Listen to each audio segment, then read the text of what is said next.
आज के हंडिया तहसील क्षेत्र के मोहिद्दीनपुर जो गांव है, इसमें कहीं ना कहीं इस मामले पे कई कार्रवाई की गई है और कई सवाल अब इसमें खड़े हो चुके हैं।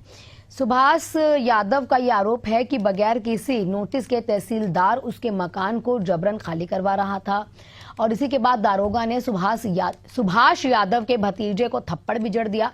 सुभाष यादव ने प्रशासन की जो कार्रवाई की जा रही है उसको गलत ठहराते हुए ये कहा है कि प्रशासन का ये निर्णय सवालों के घेरे में है और ये इस तरह की जो कार्रवाई है इसे जाना तहसील प्रशासन की छवि को कहीं ना कहीं धूमिल करता है।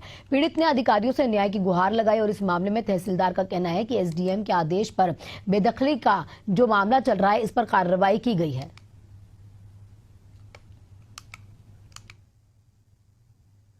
मामला ये है, एसडीएम हंडिया ने एक हमारे खिलाफ आर्डर कर दिए 134 का मतलब ये होता है कि कोई जमीन को, खाली जमीन को कब्जा दिलाना और दखल करना, यही होता है। जो इसके पूर्व में हमारा दीवानी मामला दीवानी में हम इसके पूर्व में चले गए हैं, अंतिमा बनाम सुभाष यादव और कमिश्नर महोदय का यहाँ भी मुकदमा चल रहा है, हाई कोर्ट में भी चल रहा है। फिर भी एसडीएम महोदय ने एक आदेश कर दिए हमें बेदखली का। बेदखली, हमारा मकान बेदखली कर रहे हैं। जो जिला जज को ये पावर है, डीएम महोदय को भी ये पावर नहीं है। सब पावर को गलत इस्तेमाल करके ऊपर उठ के आर्डर करके हमारे मकान को खाली कराया गया। अब ये जाने वास्तव में जो उत्तर प्रदेश जमींदारी विनाश अधिनियम 1950 था पहले, उसकी धारा 209 के अंतर्गत बेदखली का वाद चलता था और वही उत्तर प्रदेश राजस्व संहिता 2006 की धारा 34 के अंतर्गत बेदखली का वाद दाखिल होता है।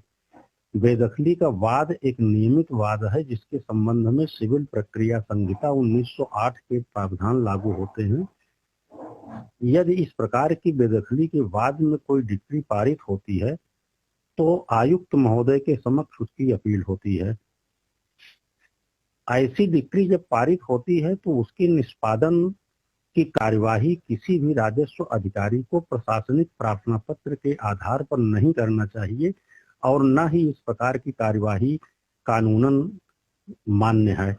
ये उप जिलाधिकारी हंडिया महोदय के आदेश के क्रम में, जो न्यायालय के आदेश के क्रम में धारा 134 के तहत ये बेदखली की कार्रवाई हो रही है, क्योंकि इनके द्वारा अनधिकृत रूप से जो है एक अंतिमा देवी है जो है उनके मकान पे कब्जा किया गया था। न्यायालय के आदेश पारित होने के पश्चात आज पूरी रेवेन्यू टीम जो है वही उनका मकान खाली करा रही है।